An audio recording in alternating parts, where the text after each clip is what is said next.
Good morning, everybody. I don't know what's going on with this chest of mine, this congestion. Hey, but good morning anyway, everybody. This is August 19th, I believe now. August 19th, the year of our Lord 2023. And it's just a blessing to be around right now. And I just didn't really had nothing to say this morning, but, happy birthday to a couple of people. Congratulations and things like that. Congratulations to Doug. You know, he done celebrated. What's your Doug Belinsky? All right, Doug Belinsky. Congratulations on what you're doing and how you and the Lord are improving, and how God is working with you in your life and has been doing so for a few decades here. For some people I forgot to shout out for their birthday. My buddy, my Romulus and Ecorse family. There's William Brown. He turned 55, and who else there? Rashid Abdullah. I didn't know we was that close in age. I guess you're just more mature. You got more sense than me or whatever. But happy birthday. You're a teacher and everything, so you're a good inspiration, and you're a good example of how somebody can, get knocked down. And I remember you said that I'm gonna reinvent myself. You and your buddy Charlie saying it's about reinventing myself, and you've done that. So happy birthday, and thank God that He chose to show mercy and keep you around to be, and so that manifestation can present itself. One guy, he passed away. Downtown Tony Brown. He used to be funny down there at B's Comedy Kitchen. His birthday was this week, so God help him rest in peace and stuff like that. But sometimes you ain't got to be all rich and famous and stuff, but to be doing a good job and be doing good for your community and things like that. So I know he was a big inspiration for some of the comedians that's here now in Detroit area anyway. And he was on Def Jam. Yeah, he was on Def Jam. So I didn't want to forget him. He was from Highland Park though. He's not a Detroiter, so that's right in the middle here. But some people like to shout out, they said he Highland Park. Yeah, so Highland Park, that's where he was from. So, and I worked with his nephew once, where he worked with us. So, and things like that. So somebody else, Nene Boyd, Nene Waller, Shanita Waller. Happy birthday to you too. So I don't want to forget nobody, and some people don't like to be shouted out and stuff like that. Who else we got going here? I don't even know, but congratulations to everybody and stuff like that. I hear the Lions are playing this today. I'm going. Somebody called me, asked me one on a ticket, and I think they got another ticket if you want to go. They good seats and stuff like that. Anyway, I'm gonna go down there and stuff like that. It's the weekend. I'm glad. Who else? What else going on? Yeah, it's the weekend. I'm glad. Speaking of football. This here Little League football thing we got going. Look, it's just kids, okay? I know it's kind of one of them sports, but it's just kids. Keep things in perspective, right? Keep things legitimate. All this arguing, all this fighting, trying to get the kids to kill each other, it really ain't cool. Show them some sportsmanship. It builds character and things like that. We understand that, but I did it, so I can't really say too much, but the thing is, it was wrong to get all emotionally involved in these little kids' game. Let them play, man. Let them play. Let them have fun. You done had your fun. You didn't make the team or whatever, so don't go out there trying to make him make the team. And for God's sake, cut out all this doggone anger, putting all that pressure on them. Here you come out, they done legalize weed and stuff like that, and we smoking it all in the stands, Have some discretion. Right, our parents did the same thing, but we act like they didn't ever do nothing. All have sinned and come short of the glory of God, right? So ain't no good people, ain't nobody perfect, right? But sometimes discretion is what's needed. Just be discreet. Everybody ain't got to know about that. The alcohol been illegal for years, and it's a place for it. It's a place to party. It's a place. Every place ain't to party. And I just don't go for this. We all depressed and anxiety stricken that we just had to have something. But like I said, I ain't standing in judgment. too much, but but just have some type of consideration. That's what I'm doing. I do it myself. Have some type of consideration for the children and yourself. Everybody ain't got to know, and stuff like that. So, and finally, I've heard a couple of guys speaking about people how they've been treated by folks, right? How people talk about them. You can be talking about me, and I'm gonna be good anyway, and stuff like that. And that's good. That's good. You know what I'm saying? But what the scriptures say about that is okay. Let me find it here. It's in Proverbs. Matter of fact, it's the 19th of August, and it's Proverb 19. I think it is verse 5. Okay, first of all, verse 1 of chapter 19 says, "Better is the poor that walketh in his integrity than he that is perverse in his lips and is a fool." Okay? Number 5 says, "A false witness shall not be unpunished, and he that speaketh lies shall not escape." You ain't gotta lie on people. The worst thing I ever did was to lie. One of the worst things. Steal. And the Ten Commandments is talking about don't steal. Don't kill. Don't covet your neighbor. Like want what he got. And one of them is stealing. Lying on a person. One thing I did wrong was steal and lie on somebody. And lie, period. But worst of all, it's one thing I've seen, I'm lying to keep myself out of trouble or something. But lying on a person, man, is detrimental. That's character. That's a defamation of character. You defaming the person, making everybody else think they something that they're not. And that's one of the worst things that we can do to a person. Yeah. So I don't know where they come from. I just, because somebody did it to me earlier this week, and I heard a couple of other people mention it. And if you want something, a lot of times we lie on people because we're jealous and stuff like that. And that ain't what we're supposed to do, man. Let me see something here. It's an open rebuke. And if somebody done something wrong to you, it says in the Bible here, Proverbs 27:5. Open rebuke is better than secret love. Tell them. The best respect I've got out of people was when they told me the truth. And I didn't like it all the time. They told me basically sometimes, don't say this, you shouldn't do this, you shouldn't do that. I'd be mad for a while. But I tell you what, I came back to life. And like my pastor used to say, bless his soul, he used to say that he say, boy, you was a fool. But after a while, you would acquiesce. In other words, I would come to my senses and understand what somebody's trying to tell me. And maybe you can do the same thing, but lying on the person because you're jealous and stuff like that, it ain't cool. Because ain't nothing they got that you can't achieve. We breathe the same air. They just probably work harder. They got degrees and stuff. Why? Because they went to school. You go. They get their business going. They hustle. They all that. They driving the cars.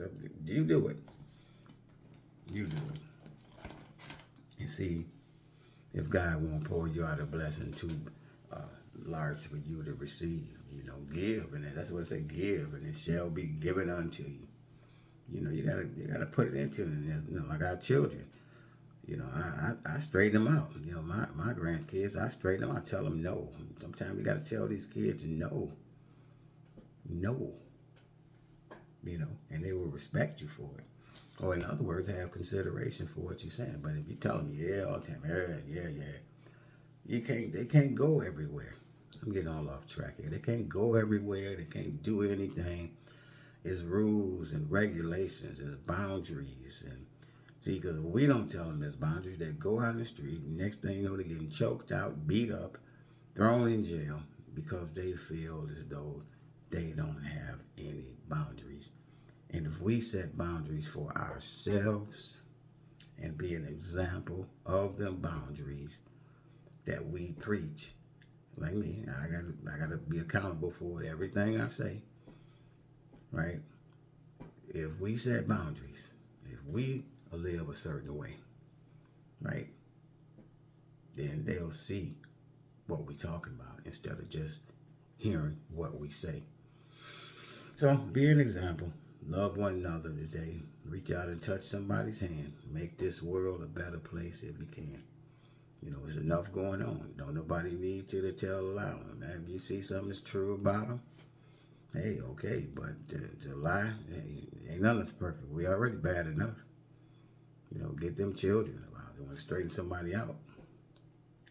Get them children. Because some of them, and they ain't, and we say they're all out of order, but if they don't have guidance, if nobody's telling them or giving them rules, how in the world are they supposed to obey some rules? They get out here and these police be to knock their head off. Then we want to launch a hell of a march and break out windows and have a riot and all that stuff. Right. Okay. Let me shoot back here over here to and you know, 'cause y'all can hang up if you want to. Let me see. A foolish son. This is same chapter 19 of this is chapter 19 of the book of Proverbs. Chapter 19. Okay, I probably passed some stuff. A foolish son is the calamity of his father, and the contentions of a wife are a continual dropping. Okay, you don't want no foolish son, and you don't want no wife that contends with you and fight with you all the time. That's a pain. Okay, a contender, just like Earl Spence got beat up. I bet he don't want to run around getting punched around all the time like that. That's contention. That's a contender. You know, this is a proverb. Somebody, Bonzel told me to read the Proverbs long ago, back 35 years ago. Say, you know, it's like we read meditations. Everybody got their meditations now. And a lot of them come from here, right? He that wasteth his father and chases away his mother is a son that causes shame and bringeth reproach. You know, see. And children, everybody got a responsibility. If your parents told you not to do something or they told you to do something, do it. There's no shame. It's no greater shame than a disobedient child. And I'll say that I brought a lot of shame into the house. You know what I mean? Wanting to be over here, wanting to be over here when I'm supposed to be over here. So you're wondering why I'm trying to be such a nice guy now, that's why. Paying back my debt to society. You know, honor your mother and father. See, honor your mother and father. You know, matter of fact, it says your father and your mother. And so they're not around now. But what would they like for you to be if they was around? What person did they tell you they want you to be? And that's all we can do. We can be that person. Am I right? We can try to be that person, man. The fear of the Lord tendeth to life. And he that hath it shall abide satisfied. He shall not be visited with evil. You got to fear the Lord. And how you fear the Lord? Do what he say. Be obedient. And if, you know, and because I took all my children to church. I know I ain't in no home church now and stuff like that, but I took them all. From the 5-year-old down to the 19-year-old now. You know, and they went with me. I didn't just send them and stuff like that. Because I wanted them to fear the Lord. I wanted them to have some rules and regulations in their lives. You know, and I know that sometimes I ain't the sharpest tool in the shed and you need some help. See, sometimes men, women, and children, you know, we need help. Sometimes grown people, we need help. And I have to humble myself and seek knowledge from somebody that's smarter than me, man. Am I right?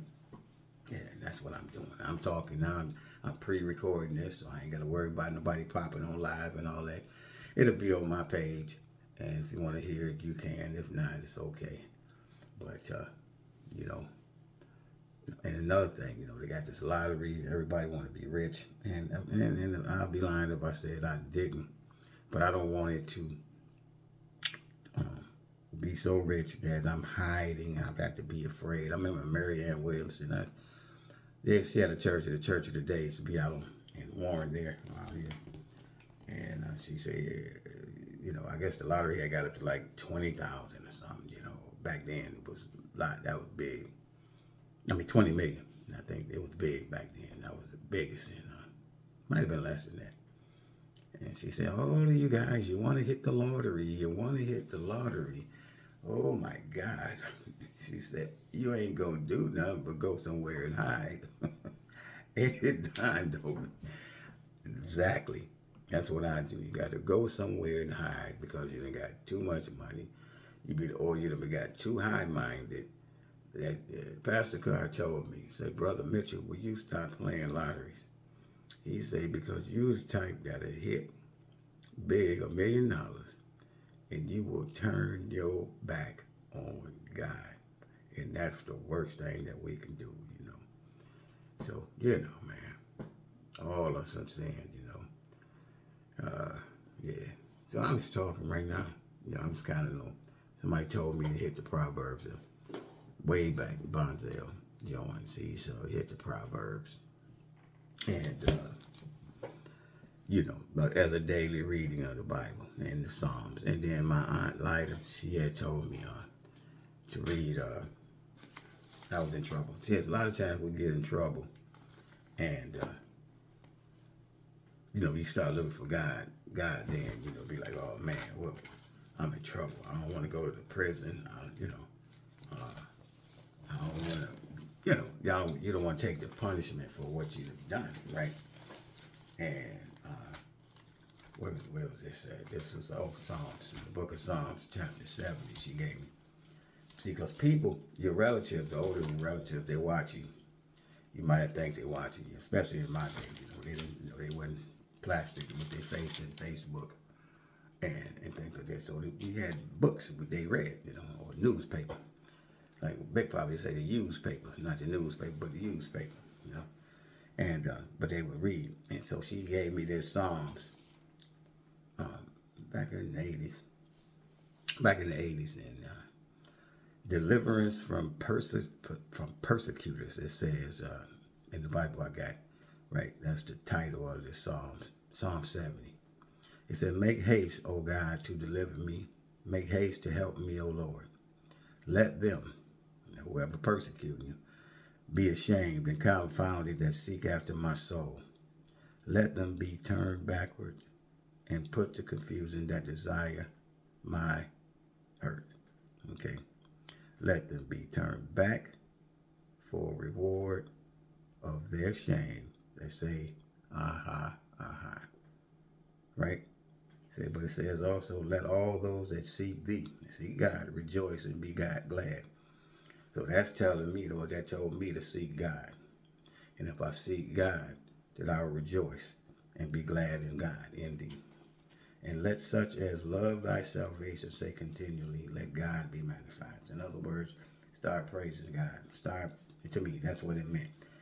But I am poor at the time, you know, and it wasn't talking about money because I had made a lot of money back in the 80s and stuff, you know, but I was throwing it away on you know what. But it says, but I am poor and needy. I was poor of good sense and good friends and I needed a bath. All right?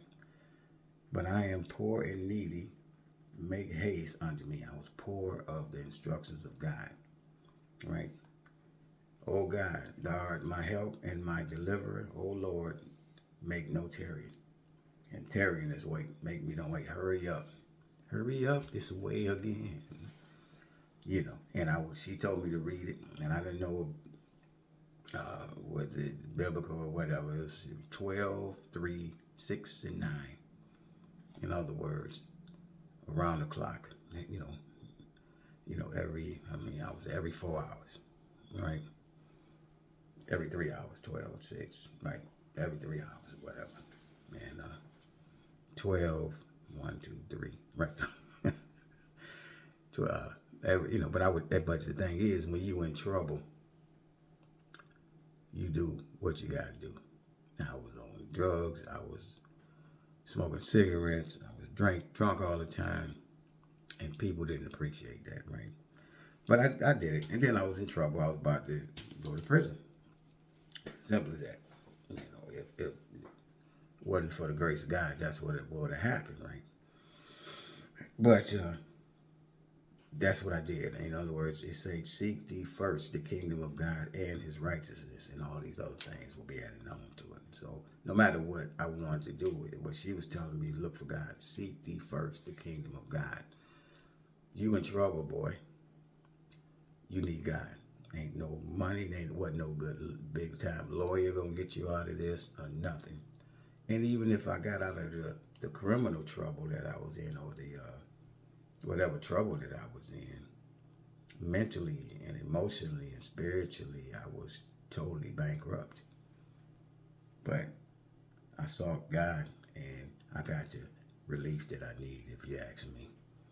And he sent people to deal with me and talk to me. I remember the Jehovah's Witnesses to knock on the door on Saturday mornings. Boop, boop, boop. What do you think I did? I opened that door and held them hostage. Because I was in trouble, and the type of trouble I was, what kind of trouble I was in? A heap. And I held them hostage. And but they would read, and that's why I do what I do now. So, okay, and I'm not perfect, and I'm not the pastor. I'm not a minister at no church or nothing like that. This is my personal thing. This is the way I see it. Okay, you ain't got to agree. This is just the way I see it, and this is what I talk about, and this was the stuff that be's on my mind. Because people can hurt you and stuff like that, but when I found out that because I wanted deliverance from persecutors. I didn't want him to do nothing to the persecutors. I did want him to do something to the persecutors. But who he took care of or who he straightened out was me. So God, you start praying, God gonna deal with you. Or in other words, he dealt with me. And the way he changed me dealt with my persecutors. Because I wasn't the same. Okay. No matter what. I wasn't the same. And I ain't the best in the world. What is wrinkle coming? I ain't the best in the world. But I'm better than I was, and I thank God for it. 71 says, in thee, O Lord, do I put my trust. Let me never be put to confusion. Deliver me in thy righteousness and cause me to escape. Incline thine ear unto me and save me. And there's one. Let me just go to verse 9. Okay, well, no. Okay, it's one thing. Okay, verse 7. It says, see, because once God deliver you, right? Once God take you from one place to another, and people notice that, the people that was persecuting, the people that should be persecuting, he probably did something stupid. And he say, by thee, okay, verse 6, by thee have I been holding up from the womb. Thou art he that took me out of my mother's bowels. My praise shall be continuously of thee. Right? And when you do that, you become, he say in verse 7, say, I am as a wonder unto many, but thou art my strong refuge. In other words, the only reason I'm in the better state of mind, in a better state of life, is because God did it. God is my strong refuge. The people that got healed in the Bible, they say, I don't know who he was. I don't know how it happened, how I got healed, but he did it, right? I don't know who he is, but he did it. That's who healed me. Anyway, I always got a long story, don't I? I tell you what, y'all have a good day. If y'all see this video, because it ain't about being scared anymore. If it's good or is it bad or if it's worthwhile or not. Sometimes you got to speak from your heart, and sometimes the best way person you can be is just be yourself. And if you're wrong, be man enough, be woman enough to correct it. I didn't even see that Spence fight. I heard K9 call him blow by blow. He was going, ooh, ooh. And right, I don't even want to see it. But one thing I want to say about a fighter, and Spence in this case, because I knew that black dude, Terrence Crawford, I knew he wasn't no joke when he knocked the other boy down. And the boy looked up. He didn't want no more parts of Terrence Crawford. He had the sense to quit. Porter didn't want no more parts of him. and his daddy knew better.